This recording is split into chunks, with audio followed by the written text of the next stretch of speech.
வணக்கங்களே, கடவுளூர் TV நேயர்களுக்கு லக்ஷ்மி நாராயண அன்பு வணக்கங்கள். இப்போ நம்ம பார்க்க போகிறது வார ராசி பலன் 3ஆம் தேதியிலேருந்து 9ஆம் தேதி வரை எப்படி இருக்க போகிறோம் பார்க்க போகிறோம். எப்போதுமே சொல்கிறதாங்க, லக்னத்து பாருங்கள். ராசிக்கு பரப்பதை விட லக்னத்து பார்க்க ரொம்ப பர்ஃபெக்டாக இருக்கும். உதாரணமாக ஒரு மகர லக்னம் விருச்சிக ராசினா நீங்கள் விருச்சிக ராசிக்கான பலன்களை பார்க்குறோம், மகர ராசிக்கான பலன்களை பார்க்கும்போது ரொம்ப பர்ஃபெக்டாக இருக்கும். முதல்ல வர்றது பொது பலன்கள், அதுக்கப்புறம் தசாபுக்தி பலன்கள். உங்கள் ஜனகால ஜாதகத்தில் என்ன தசாபுக்தி அந்தரங்கள் வருதோ அதை எழுதி வச்சு அதை மிங்கிள் பண்ணி பாருங்கள், ரொம்ப பர்ஃபெக்டாக இருக்கும். வீடியோட எண்டில் டிப் ஆஃப் த வீக் இருக்குது. ஸோ அதில் பார்த்திங்கன்னா பணம் ஈர்க்கும் முறைகள், ஸோ பணம் எப்படி ஈர்க்கிறது, அதுக்கான மந்திரங்கள்ங்கிறத பற்றி சொல்கிறோம், மறக்காமல் பாருங்கள். சிம்ம ராசி. ஸோ சிம்ம ராசிக்கு பார்த்திங்கன்னா உங்களுக்கு ராசி அதிபதி சூரியன். சூரியன் 12 இருக்கும்போது கொஞ்சம் விரயங்கள், கொஞ்சம் அலைச்சல் இருக்கிறதுக்கான வாய்ப்புகள் நிறைய இருக்குது.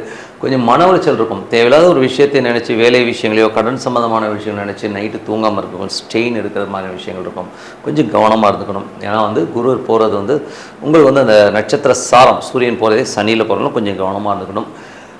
அதுக்கப்புறம் பார்க்கும்போது உங்களுக்கு 2-11ஆம் அதிபதியான புதன் 11லே இருக்கும்போது நல்ல லாபங்கள், நல்ல ஏற்றங்கள் வர்றதுக்கான வாய்ப்புகள் நிறைய இருக்குது. ஸோ அது ரொம்ப சிறப்பான விஷயங்கள். அப்புறம் பார்க்கும்போது உங்களுடைய 3 மற்றும் 10ஆம் அதிபதியான சுக்கிரன் 2இல் நீச்சமாக இருக்கும்போது கொஞ்சம் கலகங்கள் இருக்கும்.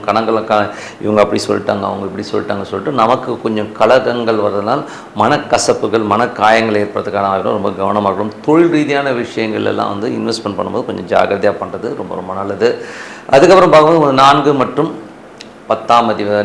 9ஆம் அதிபதியான செவ்வாய், அவர் 11ல் நல்ல லாபங்கள், நல்ல ஏற்றங்கள் வர்றதுக்கான வாய்ப்புகள் ரொம்ப அற்புதமாக இருக்குது. 5 மற்றும் 8ஆம் அதிபதியான குரு 12ல் இருக்கும்போது குழந்தைகளால் நிறைய விரயங்கள் ஏற்படுறதுக்கான வாய்ப்புகள் இருக்குது. கொஞ்சம் கேர்ஃபுல்லாக இருந்துக்கணும். தொழில் ரீதியான விஷயங்களை, பெரிய முதலீடுகளை தவிர்ப்பது ரொம்ப ரொம்ப நல்லது. அதுக்கப்புறம் பார்க்கும்போது உங்களுடைய 6-7ஆம் அதிபதி 8ல் இருக்கும்போது வேலையில் ரொம்ப கவனம் தேவை. வேலையில் தேவையில்லாத ஒரு மன உளைச்சலையோ ஸ்ட்ரெஸ்ஸையோ ஏற்படுத்துறதுக்கான வாய்ப்புகள் ரொம்ப கவனமாக இருக்கணும். திடீர் பதவி உயர்வுகள், திடீர் ஒரு புதுசாக வேலை கிடைக்குதுங்க அப்படின்னு சொல்லி இருக்கிற வேலையை விட்டுக்கணும். அப்போது கொஞ்சம் காலகட்டங்களில் அது ஒரு பெரிய மனக்கசப்பில் ஏற்படும். போகிறதுக்கு முன்னாடி 1-4 வாட்டி யோசித்து போகிறது ரொம்ப ரொம்ப நல்லது. அதுக்கப்புறம் பார்க்கும்போது உங்களுடைய 10ஆம் அதிபதியான சுக்கிரன் 2ல் இருக்கும்போது தொழில் ரீதியான விஷயங்கள், இன்வெஸ்ட்மெண்ட் சம்மந்தமான விஷயங்கள் ரொம்ப கேர்ஃபுல்லாக இருக்கணும். ஏதாச்சும் இன்வெஸ்ட்மெண்ட் பண்ணிவிட்டு ஐயோ தேவையில்லாமல் போய் மாட்டிக்கிட்டேனே அப்படிங்கிற எண்ணங்களை கண்டிப்பாக ஏற்படுத்துங்க. ஸோ இதோடு பார்த்து பொது பலன்கள். இப்போ பார்த்து தசாபக்தி பலன்கள். சிம்ம லக்னமாக சூரியன் தசாபக்தி, சூரியன் 12ல் இருக்கும்போது நிறைய விரயங்கள், கொஞ்சம் செலவுகள் அதிகமாக இருக்கிற மாதிரி ஃபீலை கண்டிப்பாக ஏற்படுத்தும். தந்தை மகன் சம்மந்தமான விஷயங்கள் நிறைய டிஸ்பியூட்ஸ் வர்றதுக்கான வாய்ப்பு, அந்த வாக்குவாதங்களை தவிர்த்துக்கிறது ரொம்ப ரொம்ப நல்லது. இதனால் கணவன் மனைவிக்கினாலே கொஞ்சம் பிரச்சனைகளும் கொஞ்சம் கவனமாக பேசுங்க. அதுக்கப்புறம் பார்க்கும்போது சிம்ம லக்னமாவது சந்திர தேசாபதி. சந்திரன் பார்த்திங்கன்னா உங்களுக்கு 12ஆம் அதிபதி. நல்ல பிரயாணங்கள் முன்னால் நல்ல லாபங்கள் வர்றதுக்கான வாய்ப்புகள் ரொம்ப நல்லா இருக்குது. பெரிய லாபங்கள், பெரிய ஒரு ஏற்றங்கள் வர்றதுக்கான வாய்ப்புகளை கண்டிப்பாக கொடுத்துரும். கொஞ்சம் அலைச்சல்கள் ஜாஸ்தி இருக்கும். சிம்ம லக்னமாக செவ்வாய் தேசாபதி செவ்வாய் பார்த்திங்கன்னா 4-9ஆம் அதிபதி. இப்போ 11ல் இருந்து நல்ல லாபங்கள், நல்ல ஏற்றங்கள் வர்றதுக்கான பூமி மனை சம்பந்தமான விஷயங்கள், பிரயாணங்கள், நல்ல லாபங்கள் வர்றதுக்கான வாய்ப்புலாம் ரொம்ப சிறப்பாக இருக்குது. சிம்ம லக்னமாக இருந்து ராகு தேசாபதினு ராகு 7 இருக்கும்போது திருமணம் சார்ந்த விஷயங்கள் கொஞ்சம் ஒரு காரசாரமான விஷயங்களை போகிற மாதிரி சூழ்நிலை ஏற்படுத்தும். பட் இருந்தாலும் கணவன் மனைவிகளும் கொஞ்சம் ஈகோ பார்க்காம இருப்பதும் ரொம்ப ரொம்ப நல்லது. அதுக்கப்புறம் சிம்ம லக்னமாகுது குரு தேசாபத்தினர். குரு 5-8ஆம் அதிபதி 12ல் இருக்கும்போது குழந்தைகளால் நம்ம ஒரு மனக்கசப்புகள், ஒரு ஸ்ட்ரெஸ்ஸஸ் வரும். அதனால் கொஞ்சம் நம்ம ஃபீல் பண்ணுவோம். பூர்வீக சம்மந்தமான விஷயங்கள், பூர்வீகம் சம்மந்தமான விஷயங்களும் கொஞ்சம் கேர்ஃபுல்லாக இருந்தது ரொம்ப ரொம்ப நல்லது. சிம்ம லக்னமாக இருந்து சனி தேசாபத்தியந்திரங்கள் பார்த்திங்கன்னா சனி பார்த்திங்கன்னா உங்களுக்கு 7ஆம் அதிபதி 6-7ஆம் அதிபதி 8ல் இருக்கும்போது கணவன் மனைவியினோட அவங்கவுங்க குடும்பத்தை தாழ்த்தி பேசுனாலும் ஒரு மனக்கசப்புகள் வர்றதுக்கான வாய்ப்புகள். வேலையில் ரொம்ப கவனமாக இருக்கிறது ரொம்ப ரொம்ப நல்லது. வாங்கின கடன் சம்மந்தமான விஷயம் கொஞ்சம் கேர்ஃபுல்லாக இருந்துங்க. சிம்ம லக்னமாக புதன் தேசாபுத்தி இருந்தாலும் புதன் பார்த்திங்கன்னா உங்களுக்கு 2-11 11லும் நல்ல லாபங்கள், நல்ல ஏற்றங்கள் வர்றதுக்கான வாய்ப்புகள் ரொம்ப நல்லாயிருக்கு. திடீர் அதிர்ஷ்டங்கள் மூலியமாக கொஞ்சம் காசு வரும். கொஞ்சம் சேவ் பண்ணி வச்சுக்கிறது ரொம்ப ரொம்ப நல்லது. சிம்ம லக்னமாக கேது தேசாபதம். கேது உங்களுக்கு ராசியிலே இருக்கும்போது கொஞ்சம் வெடுக்கொடுக்குன்னு பேசுவீங்க. கொஞ்சம் அமைதியாக போய் எங்கன்னா உட்காந்துடலாமா, எல்லாம் எதுவுமே வானாண்டா போடா, நான் எங்கேயோ போய் உட்காந்துக்கிறேங்க ஃபீல்லாம் வரும். ஸோ அதனால் கொஞ்சம் ஆன்மீகம் சம்மந்தமான விநாயகரை வழிபாடு பண்ணுறதா கொஞ்சம் பீஸ் ஆஃப் மைண்ட் நல்லா கிடைக்குங்க. ஸோ சிம்ம லக்னம் சுக்கிர தேசாபத்தி இருந்தாங்க.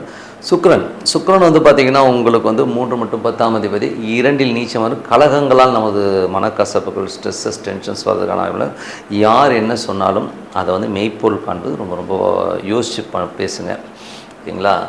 மற்றபடி என்னை பொறுத்தவரை நல்ல ஒரு பிரார்த்தனை, மனதார இறைவனை பிரார்த்தனை பண்ணும்போது நம்ம அடுத்த லெவல் போகிறதுக்கான வாய்ப்புலாம் ரொம்ப சிறப்பாக இருக்குது. Dip of the week. So dip of the வீக்கில் பணம் ஈர்க்கும் முறை. ஸோ பணம் ஈர்க்கும் முறைன்னும் போது நிறைய பேர் தெரியலும்.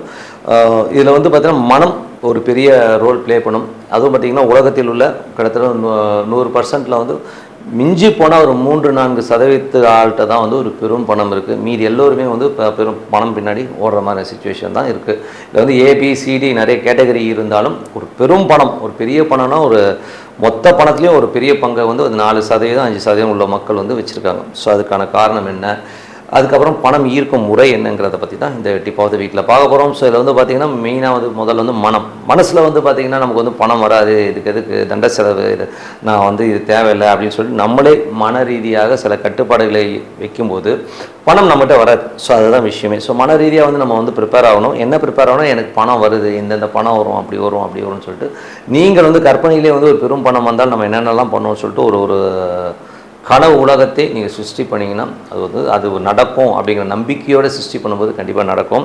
அது நம்பர் 1.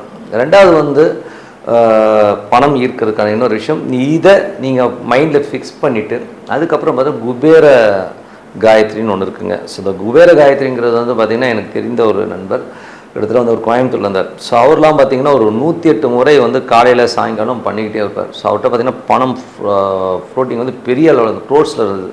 ஸோ அவர் வந்து அதை மிஸ் பண்ண இத்தனைக்கும் ஒரு பேங்க் மேனேஜராக ஒர்க் பண்ண அவர் வந்து பிஸ்னஸ் செக்டரில் வந்து இந்த மாதிரி ஒரு பெரிய ரொட்டேஷன் கொண்டாந்தார். ஸோ அது அவரால் முடிஞ்சுது. காரணம் என்னென்னா அவர் அந்த மந்திர உச்சாடங்கள் அதுவும் குபேர காயத்ரி வந்து அவர் பண்ணிகிட்டே இருப்பார். ஸோ இது வந்து ரொம்ப சிறப்பான ஒரு பலன்களை கண்டிப்பாக கொடுத்தோம். அது மட்டும் இல்லாமல் எனது வாழ்க்கையில் எனக்கு தெரிந்த ஒரு சொந்தக்காரர் பொருளாதாரத்தில் வந்து ரொம்ப கஷ்டம், பணமே இல்லை, பணம் வேணும் அப்படின்னு வரும்போது காலையில் கொஞ்சம் ஏர்லி மார்னிங் எழுந்திச்சிப்பார், ஒரு 4:30 எழுந்திச்சிப்பார், கொஞ்சம் மூஞ்சி கை கழுவிட்டு விளக்கேற்றிட்டு இந்த கனகதாரா சோஸ்திரம்ங்கிற ஒரு இருக்குது, சங்கரார் எழுதிய கனகதாரா சோஸ்திரம். ஸோ அந்த பாடல் என்னென்னா, பணம் வேண்டி இந்த பாடலை பாடும்போது தங்க நெல்லிக்காயை கொட்டுச்சுன்னு சொல்லுவாங்க. ஸோ அந்த மாதிரி ஒரு இது நீங்கள் அது போய் நீங்கள் அந்த ஹிஸ்ட்ரி எடுத்து பார்த்தீங்கன்னாலே சொல்லும். ஸோ அதில் வந்து கனகதாரா சோஸ்திரம் வந்து படிக்கும்போது பொருளாதாரத்தில் வந்து ஒரு பெரிய வெற்றியை கண்டிப்பாக கொடுத்துருதுங்க. அது அவ்வளோ சூப்பரான விஷயங்களை கண்டிப்பாக கொடுத்துரும். ஸோ இது வந்து இதை வந்து நீங்கள் ஃபாலோ பண்ணிட்டு வாங்க. இந்த 3 விஷயத்தை ஃபாலோ பண்ணும்போது அற்புதமான பலன். பொருளாதாரத்தில் பார்த்தீங்கன்னா நீங்கள் அடுத்த கட்டத்துக்கு வந்து பெரிய அளவில் வர்றதுக்கான வாய்ப்புகள் இருக்குது. அது மட்டும் இல்லை விஷ்ணுபதி புண்ணிய காலம். ஸோ இப்போ வந்து பார்த்திங்கன்னா இப்போ போயிடுச்சு. இப்போ இதுக்கு அடுத்தது வந்து சூரிய பயிற்சி அப்போ வந்து ஐ திங்க் மாதத்தில் வந்து 15-16 தேதியில் வந்து வரும். ஸோ வரும்போது பார்த்திங்கன்னா அந்த விஷ்ணுபதி புண்ணிய காலத்தில் வந்து பார்த்திங்கன்னா உங்களுக்கு வந்து ஒரு பெரிய ஏற்றம்னா அது அந்த விஷ்ணுபதி புண்ணிய காலத்தில் 27 முறை பெருமாளை சுற்றி வரும்போது ஒரு பெரும் பணம், பெரும் செல்வம் வந்து உங்களுக்கு சேருவதற்கான வாய்ப்புகள் ரொம்ப நல்லா இருக்கும். அது ஃபினான்ஷியலி வந்து நீங்கள் அடுத்த ஸ்டேஜுக்கு போகிறதுக்கான வாய்ப்புகள் இதுவும் கொடுக்குதுங்க. ஸோ இதை வந்து உங்கள் லைஃப்பில் அப்ளை பண்ணி பாருங்கள். அற்புதமான படங்கள் சூப்பராக இருக்கான்னு சொல்லிட்டு உங்களிருந்து விடைபெறுது உங்கள் லட்சுமி நாராயணன். நன்றி, வணக்கம். கடவுள் அருள் டிவியை பார்த்தமைக்கு நன்றிகள். மேலும் இது போன்ற தகவல்களை தெரிந்து கொள்ள கடவுள் அருள் டிவியை சப்ஸ்கிரைப் செய்யுங்கள். மறக்காமல் பெல் ஐக்கானை கிளிக் செய்யுங்கள்.